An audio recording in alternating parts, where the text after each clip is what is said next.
தமிழகம் எங்கும் கிளைகள் கொண்ட Annamalai institute of hotel management and hospital management படிப்பில் சேர்வதற்கான அட்மிஷன் நடைபெறுகிறது.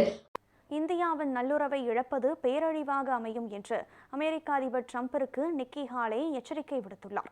இந்தியா மீது அமெரிக்க அதிபர் 50% வரிகளை விதித்திருப்பதால் இரு நாடுகளுக்கும் இடையிலான உறவில் பாதிப்பு ஏற்பட்டுள்ளது.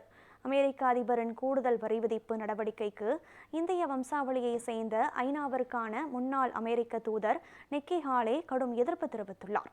இந்தியா அமெரிக்கா இடையிலான உறவு முறியும் நிலையில் இருப்பதால் அதனை சரி செய்ய உடனடி நடவடிக்கை எடுக்க வேண்டும் என்று அதிபர் டிரம்பை அவர் கேட்டுக்கொண்டுள்ளார். இந்தியாவின் நல்லுறவை இழப்பது அமெரிக்காவிற்கு பேரழிவாக அமையும் என்று எச்சரித்துள்ள நிக்கி ஹாலே, இதனால் சீனாவிற்கு தான் நன்மைகள் ஏற்படும் என்று கூறியுள்ளார். உலகளவில் சீனாவை எதிர்கொள்ள அமெரிக்காவிற்கு இந்தியாவின் நட்புறவு அவசியம் என்றும் அவர் குறிப்பிட்டுள்ளார்.